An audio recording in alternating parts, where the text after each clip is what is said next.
বাংলাদেশের টেকনাফ থেকে তেতুলিয়া, রূপসা থেকে পাথুরিয়া, তামাবিল থেকে বাংলা পাট পর্যন্ত প্রতিটি ঘরে ঘরে ইসলামী ছাত্র শিবিরের জনশক্তি তৈরি হয়েছে। এই জমিন আমাদের রক্তে কেনা, এখানে আমাদের শহীদদের রক্ত ঝরেছে, এখানে বুলডোজার দিয়ে আমাদের ঘর বাড়ি ভেঙে দেওয়া হয়েছে, এখানে আমাদের ঘর বাড়ি থেকে উচ্ছেদ করা হয়েছে, কিন্তু আমরা দমিত হই নাই, আমরা দমিত হওয়ার পাত্র নই। এ বাংলাদেশের স্বাধীনতার পরবর্তী ইতিহাস সাক্ষী। প্রতিবার আন্দোলন পরবর্তী, প্রতিবারই সুযোগ সন্ধানী এই দলটি সুযোগ নিয়েছে আর জনগণের ঘাড়ে চেপে দুর্নীতির স্বর্গরাজ্য তারা তৈরি করেছিল। উষার দুয়ারে হানি আঘাত, আমরা আনিব রাঙা প্রভাত, আমরা টুটাবো তিমির রাত, বাধার বিন্দাচল। আর এক সন্ত্রাসী গোষ্ঠী এখন আবার কোরআনের বিরুদ্ধে নব্য ফ্যাসিবাদের প্রতিধ্বনি হয়ে তাদের জন্ম বাংলাদেশে হচ্ছে, আমরা দেখতে পাচ্ছি। সুপ্ত বারুদ আগ্নেয়গিরি এই জাতিকে নিয়ে যদি আবার কেউ তামাশার খেলা খেলতে চায়, তাহলে আমি আবার প্রতিবাদ করব। ওরা কোটি কোটি টাকা লুটপাট করেছে নির্বাচনে, সেগুলো অপব্যয় করবে। ফ্যাসিবাদ আওয়ামী লীগ চলে গেছে, তাদের পেতাত্তা যারা এখনো বিদ্যমান রয়েছে তাদের পিছনে তারা টাকা ঢালবে। হয়তো এত টাকা আমাদের নাই, কিন্তু আপনাদেরকে এক একটা ক্যাম্পেইনের এক একজন মশালধারী এক একজন মানুষে পরিণত হতে হবে। প্রতিটা ঘরে ঘরে মানুষের কাছে গিয়ে ইসলামের বাণী, কোরআনের কথাগুলো পৌঁছে দিতে হবে। বলতে হবে নতুন এক পরিবর্তনের আভাস এসেছে, এই পরিবর্তনে যদি আমরা কার্যকর ভূমিকা না রাখতে পারি, বাংলাদেশ আবার এক অন্ধকারে নিমজ্জিত হতে চলেছে।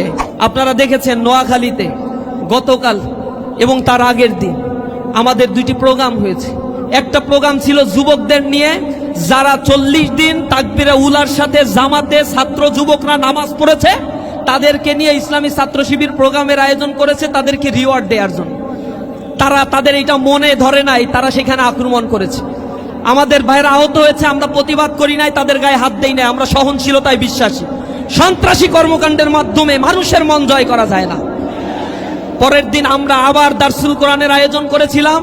সেই মসজিদে যুবদল, বিএমপি এবং ছাত্রদল যৌথভাবে সেখানে আক্রমণ করে আমাদের কয়েকশো ভাইকে সেখানে আহত করেছে তারা। কোরআনের আন্দোলন আমরা করি, কোরআন শিক্ষার কাজ মসজিদের জন্য, কোন রাজনৈতিক দেউলিয়াত্মপনা সংগঠনের জন্য মসজিদ নয়। এই মসজিদগুলোতে যখন এর আগে আমরা দারসুল কোরআনের আয়োজন করতাম, যুব শ্রেণীকে কোরআন শিখাতাম, তখন ওই ফ্যাসিবাদদেরকে দেখতাম পুলিশ নিয়ে এসে আমাদেরকে গ্রেফতার করতে। মসজিদ থেকে আমাদেরকে গ্রেফতার করার পরে সন্ত্রাস বিরোধী আইনে আমাদেরকে মামলা দেয়া হতো, আমাদেরকে বলা হতো আমরা নাকি দেশদ্রোহী, আমরা নাকি সন্ত্রাস, কারণ আমরা কোরআনের কথা বলি। বিসমিল্লাহির রহমানির রহিম। আলহামদুলিল্লাহি কাফা ওয়া সালামুন আলা ইবাদিহিল্লাযিনা ইসতাফা, আম্মা বাদ। রব্বি ইশরাহ লি সাদরি ওয়া ইয়াসসির লি আমরি ওয়াহলুল উকদাতাম মিন লিসানি ইয়াফকাহু কওলি। মানবতার মুক্তির আন্দোলন বাংলাদেশ জামাত ইসলামীর তালা উপজেলার উদ্যোগে আয়োজিত ছাত্র যুব সমাবেশের আজকের এই বিশাল জনসমুদ্রে আমাদের মাঝে প্রধান অতিথি হিসেবে উপস্থিত রয়েছেন বাংলাদেশ জামাত ইসলামীর সংগ্রামী সেক্রেটারি জেনারেল, শ্রদ্ধেয় দায়িত্বশীল অধ্যাপক মিয়া গোলাম পনোয়ার, উপস্থিত তালা কলোরা উপজেলার জামাত ইসলামী মনোনীত প্রার্থী, বাংলাদেশ জামাত ইসলামীর কেন্দ্রীয় নির্বাহী পরিষদের অন্যতম সদস্য, আমাদের প্রাণপ্রিয় দায়িত্বশীল অধ্যক্ষ ইজ্জাতুল্লাহ ভাই সহ অন্যান্য নেতৃবৃন্দ, উপস্থিত তালাবাসী, আসসালামু আলাইকুম ওয়া রাহমাতুল্লাহি ওয়া বারাকাতুহু। আমি বাংলাদেশ ইসলামী ছাত্র শিবিরের একটি মজলুম সংগঠনের প্রতিনিধি হিসেবে আজকে এই ছাত্র যুব সমাবেশে আপনাদের সামনে উপস্থিত হয়েছি। যে ছাত্র সংগঠনটির উপরে বিগত 15 বছর ফ্যাসিস্ট আওয়ামী লীগ অবর্ণনীয় নির্যাতন, জুলুম নিষ্পেষণ করেছিল, তারা বাংলাদেশ থেকে ইসলামী ছাত্র শিবির জামাত ইসলামীর কণ্ঠস্বরকে রোধ করে দেওয়ার জন্য এহেন কোন চক্রান্ত, ষড়যন্ত্র এবং শক্তি প্রয়োগ নাই যা তারা করে নাই। তারা মনে করেছিল আমাদের গুম, খুন, হত্যা, আমাদেরকে নির্বাসিত করে বাংলাদেশের মাটি থেকে তারা নিশ্চিহ্ন করে দিতে পারবে। কিন্তু আজ 2024-25 সালে আমরা এসে দাঁড়িয়ে বলতে পারছি বলছি, বাংলাদেশের টেকনাফ থেকে তেতুলিয়া, রূপসা থেকে পাথুরিয়া, তামাবিল থেকে বাংলা পাট পর্যন্ত প্রতিটি ঘরে ঘরে ইসলামী ছাত্র শিবিরের জনশক্তি তৈরি হয়েছে। এই আন্দোলনকে স্তব্ধ করে দেওয়ার জন্য আপনারা দেখেছেন গুম কমিশন রিপোর্ট পেশ করেছে। সেখানে একটি ছাত্র সংগঠনের রিপোর্ট তারা আলাদা করে পেশ করেছে। একক ছাত্র সংগঠন হিসেবে 31% গুমের শিকার হয়েছে শুধু বাংলাদেশ ইসলামী ছাত্র শিবির। বিএনপি, ছাত্রদল, তাঁতি দল, যুব দল, অমুক দল, তমুক দল সব মিলেও 35% হয় না তাদের। তারা নাকি আওয়ামী ফ্যাসিবাদের বিরুদ্ধে আন্দোলন করছে 15 বছর। ছাত্র জনতার আন্দোলনে তারা যে সুযোগ নিয়েছে, এ বাংলাদেশের স্বাধীনতার পরবর্তী ইতিহাস সাক্ষী। প্রতিবার আন্দোলন পরবর্তী প্রতিবারই সুযোগ সন্ধানী এই দলটি সুযোগ নিয়েছে, আর জনগণের ঘাড়ে চেপে দুর্নীতির স্বর্গরাজ্য তারা তৈরি করেছিল।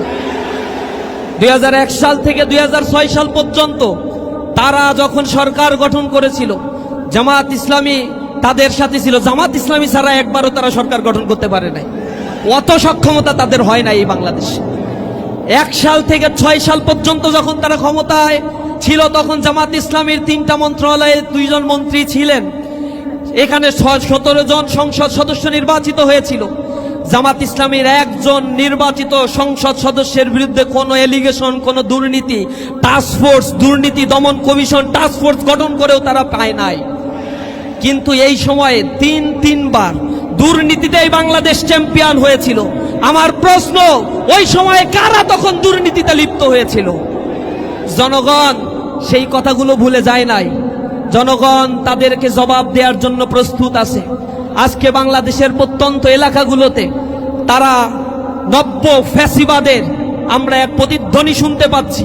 ফ্যাসিবাদের উত্তরসূরি হতে চলেছে তারা। আপনারা দেখেছেন নোয়াখালীতে গতকাল এবং তার আগের দিন আমাদের 2টি প্রোগ্রাম হয়েছে।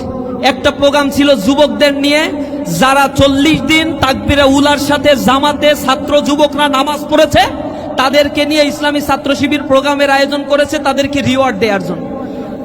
তাদের এটা মনে ধরে নাই, তারা সেখানে আক্রমণ করেছে। আমাদের ভাইরা আহত হয়েছে, আমরা প্রতিবাদ করি নাই, তাদের গায়ে হাত দেই নাই। আমরা সহনশীলতায় বিশ্বাসী। সন্ত্রাসী কর্মকাণ্ডের মাধ্যমে মানুষের মন জয় করা যায় না। পরের দিন আমরা আবার দারসুল কোরআনের আয়োজন করেছিলাম। সেই মসজিদে যুবদল, বিএনপি এবং ছাত্রদল যৌথভাবে সেখানে আক্রমণ করে আমাদের কয়েকশো ভাইকে সেখানে আহত করেছে তারা।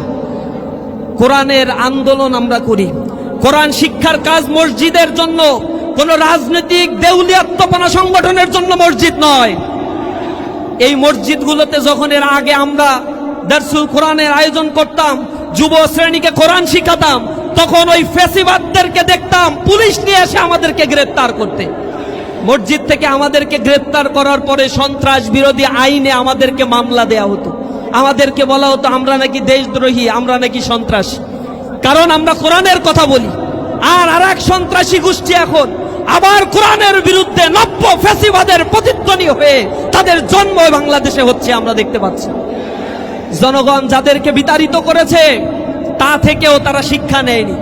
এই শিক্ষা না নেওয়ার পিছনে তাদের মূল কারণ আমরা যা মনে করি, তাদের দলের মধ্যে ইউনিয়ন পর্যায় পর্যন্ত আওয়ামী ফ্যাসিবাদের পুনর্বাসনের সকল প্রচেষ্টা তারা করেছে। প্রতিটি ক্যাম্পাসে তারা যে কমিটি দিয়েছে, তারা আমাদেরকে বলে গুপ্ত, আমাদেরকে বলে রাজাকার, আলবদর, আশামস, মিথ্যা প্রোপাগান্ডা ছড়িয়েছে। আমরা তাদের প্রোপাগান্ডার জবাব না দিয়ে আমাদের কোরআনের বাণীগুলো ছাত্রদের কাছে কাছে আমরা গিয়ে গিয়ে পৌঁছে দেওয়ার জন্য চেষ্টা করেছি। আপনারা দেখেছেন বিশ্ববিদ্যালয়গুলোতে আজকে নির্বাচন হয়েছে, প্রতিটা বিশ্ববিদ্যালয়ে ছাত্ররা ইসলামী ছাত্র শিবিরের উপর তারা আস্থা রেখেছে। এবং প্রথম ইলেকশন, তারপরের দ্বিতীয় ইলেকশন হয়েছে জাহাঙ্গীরনগরে, তৃতীয় চট্টগ্রাম বিশ্ববিদ্যালয়, চতুর্থ রাজশাহী বিশ্ববিদ্যালয়। একটা বিশ্ববিদ্যালয়ের পরে আর একটা বিশ্ববিদ্যালয় ইলেকশন হলে পূর্বের চাইতে আরো ভালো ফলাফল ইসলামী ছাত্র শিবির পরের বিশ্ববিদ্যালয় করেছে। রাজশাহী বিশ্ববিদ্যালয়ে 17টা হল আছে, 17টা হলের মধ্যে ছেলেদের 11টা হল। 11টা হলেই বিপি, জিএস, এজিএস সহ নিরঙ্কুশভাবে ইসলামী ছাত্র শিবিরের প্যানেল বিজয় অর্জন করেছে। এখন শিক্ষার্থীদের মধ্যে, শিক্ষিতদের, তরুণদের মধ্যে ইসলামী ছাত্র শিবির ইসলামের প্রতি জানার আগ্রহের পরিমাণ বেড়ে গিয়েছে। এই নির্বাচনগুলো হওয়ার পরে তারা এখন এত রাজনৈতিকভাবে দেউলিয়া হয়েছে, তারা এখন বলে এইসব নির্বাচন ছাত্র সংসদ নির্বাচন জাতীয় নির্বাচনে কোনো প্রভাব ফেলে না। অথচ বাংলাদেশের স্বাধীনতার পরে যে কয়টা ছাত্র সংসদ নির্বাচন হয়েছে, ঢাকা বিশ্ববিদ্যালয়ে যারা ছাত্র সংসদ নির্বাচনে বিজয় অর্জন করেছে, পরবর্তীতে দেখা গিয়েছে সেই সমমনা শক্তি পরবর্তীতে বাংলাদেশের রাষ্ট্র ক্ষমতায় গিয়েছে। বাংলাদেশের মানুষ এখন আর বোকা না, তাদেরকে আর ভুল বুঝিয়ে ঘুম পাড়ানি মাসি পিসির গল্প শুনিয়ে এরপরে রাষ্ট্র ক্ষমতা দখল করে আর উন্মুক্ত লুটপাট হত্যাযজ্ঞ খুন খারাপির রাজত্ব বাংলাদেশে আর চলবে না। তাদের চরিত্র বাংলাদেশের মানুষ দেখে ফেলছে। তারা গণ অভ্যুত্থানে তাদের কয়জন মারা গেছে এই সংখ্যাটা তারা তো ভুলভাল বলে। প্রথমে বলছে 52, এরপরে বলছে 150, এরপরে আবার 88, তারপরে বলছে 800, এরপরে কেউ কেউ ভুল করে বলছে সহস্রাধিক। আমি হিসাব কিতাব করে দেখলাম যা তারা বলে এই কয়জন আসলে জুলাই অভ্যুত্থানে শহীদও হয় নাই। অংশগ্রহণ তারা কতটুকু করছে আল্লাহই ভালো জানে আমাদের। এখন তারা যে লিস্ট প্রকাশ করেছে, পরে তাদের লিস্ট কিন্তু আবার সেখান থেকে রিমুভ করতে হয়েছে, কারণ লিস্ট প্রকাশের মধ্যে দেখছে ওর ভিতরে ছাত্র শিবিরেরও কয়জন ঢুকে গেছে। এখন যখন প্রতিক্রিয়া তখন এটা ডিলিট করে দিছে। এখন সংখ্যা বলে, লিস্ট আর প্রকাশ করে না। লিস্ট প্রকাশ করবে কোথা থেকে? জুলাই আন্দোলনে তাদের নেতারা কোথায় ছিল তাদের আমাদের ভালোভাবেই জানা আছে। সুতরাং তারা গতদিন বলেছে জুলাই আন্দোলনের নেতৃবৃন্দ যারা ছিল, জুলাই আন্দোলনে অবস্থান নিয়েছে, তাদেরকে দোসর বলেছে, ফ্যাসিবাদের আওয়ামী লীগের দোসর বলে আখ্যায়িত করেছে। আমরা এর তিরস্কার জানাই, তীব্র নিন্দা এবং প্রতিবাদ জানাই। আমরা বলতে চাই, এই বাংলাদেশের পতাকা নিয়ে, এই বাংলাদেশের সীমানা নিয়ে, বাংলাদেশের ধনসম্পদ নিয়ে কেউ যদি আর লুটপাটের ষড়যন্ত্র করে, তাহলে আমি আবার প্রতিবাদে জ্বলে উঠব। আমার এই জাতিকে, সুপ্ত বারুদ আগ্নেয়গিরি এই জাতিকে নিয়ে যদি আবার কেউ তামাশার খেলা খেলতে চায়, তাহলে আমি আবার প্রতিবাদ করব। আমরা জীবন দিতে শিখেছি, যে জাতি জীবন দিতে শিখেছে তাদেরকে আর কেউ পিছনে হাঁটাতে পারবে না। কলরোয়া উপজেলা জেগেছে, এই জমিন আমাদের রক্তে কেনা, এখানে আমাদের শহীদদের রক্ত ঝরেছে, এখানে বুলডোজার দিয়ে আমাদের ঘর বাড়ি ভেঙে দেওয়া হয়েছে, এখানে আমাদের ঘর বাড়ি থেকে উচ্ছেদ করা হয়েছে, কিন্তু আমরা দমিত হই নাই, আমরা দমিত হওয়ার পাত্র নই। আমরা জেগে উঠবো ইনশাআল্লাহ। উষার দুয়ারে হানি আঘাত, আমরা আনিব রাঙা প্রভাত, আমরা টুটাবো তিমির রাত, বাধার বিন্ধ্যাচল। আমরা অন্ধকার বিদূরিত করে দেওয়ার জন্য আমরা মানসিকতায় সেই খোদার বাণী লালন করে আমরা আমাদের জীবনকে গড়ে তুলি। এজন্য তরুণ যুবকেরা প্রতিটা আন্দোলনে বাংলাদেশকে গড়ে তুলেছে, পৃথিবীর মানচিত্র তরুণ যুবকেরা পরিবর্তন করে দিয়েছে। আজকে আমরা শপথ নিতে হবে, মানুষের কাছে দিন ইসলামের কথাগুলো বলবো। ওরা হিংসা ছড়াবে, ওরা কোটি কোটি টাকা লুটপাট করেছে নির্বাচনে, সেগুলো অপব্যয় করবে। ফ্যাসিবাদ আওয়ামী লীগ চলে গেছে, তাদের প্রেতাত্মা যারা এখনো বিদ্যমান রয়েছে তাদের পিছনে তারা টাকা ঢালবে। হয়তো এত টাকা আমাদের নাই, কিন্তু আপনাদেরকে এক একটা ক্যাম্পেইনের এক একজন মশালধারী এক একজন মানুষে পরিণত হতে হবে। প্রতিটা ঘরে ঘরে মানুষের কাছে গিয়ে ইসলামের বাণী, কোরআনের কথাগুলো পৌঁছে দিতে হবে। বলতে হবে নতুন এক পরিবর্তনের আভাস এসেছে, এই পরিবর্তনে যদি আমরা কার্যকর ভূমিকা না রাখতে পারি, বাংলাদেশ আবার এক অন্ধকারে নিমজ্জিত হতে চলেছে। সুতরাং আমরা এই বাংলাদেশের অস্তিত্বকে, বাংলাদেশের সার্বভৌমত্বকে টিকিয়ে রাখার জন্য আমাদের নিজ নিজ জায়গা থেকে সবাই সংকল্পবদ্ধ হব। আগামীর ফেব্রুয়ারির নির্বাচনে বাংলাদেশ এক নতুন সূর্যের উদয় হবে ইনশাআল্লাহ। সকলকে আন্তরিকভাবে ধন্যবাদ জানাচ্ছি। এই রোদের মধ্যেও আপনারা বসে আমাদের কথাগুলো শুনছেন, আপনারা উপস্থিত হয়েছেন। সকলকে ইসলামী ছাত্র শিবির কেন্দ্রীয় সংগঠনের পক্ষ থেকে অন্তরের অন্তঃস্থল থেকে ধন্যবাদ, মোবারকবাদ জানিয়ে আমার কথা শেষ করছি। আসসালামু আলাইকুম ওয়া রাহমাতুল্লাহি ওয়া বারাকাতুহু।